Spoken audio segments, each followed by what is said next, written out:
आज मैं आप सबके लिए एक सुंदर सा हनुमान जी का भजन लेके आई हूँ, सुनिए। और गीत जैसे लगे बताइए। कपीराम दूत कहलाए, जब लंका जलाने आए। कपीराम दूत कहलाए, जब लंका जलाने आए। कभी इस डाल पर कभी उस डाल पर, कभी इस डाल पर कभी उस डाल पर, सारे फूल तोड़ गिराए।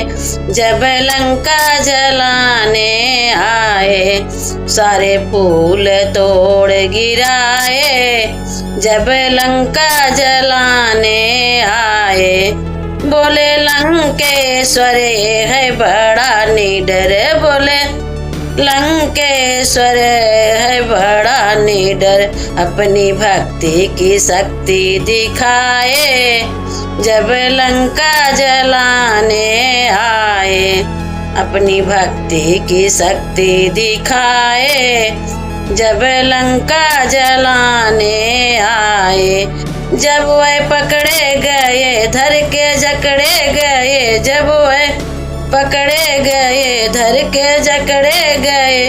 पूछ अपनी वो इतनी बढ़ाए, जब लंका जलाने आए। पूछ अपनी वो इतना बढ़ाए, जब लंका जलाने आए।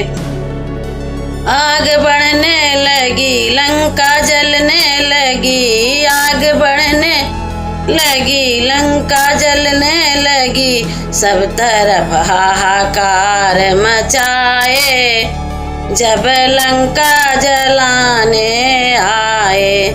सब तरफ हाहाकार मचाए, जब लंका जलाने आए। कपीराम दूत कहलाए, जब लंका जलाने आए। जब शंकर सुवन किए लंका दहन, जब शंकर सुवन किए लंका दहन। एक बीबी सड़की कुटिया बचाए, जब लंका जलाने आए। एक बीबी सड़की कुटिया बचाए, जब लंका जलाने आए। कपीराम दूत कहलाए, जब लंका जलाने आए। कपीराम दूत कहलाए, जब लंका जलाने आए। बोलो बजरंगबली की जय हो।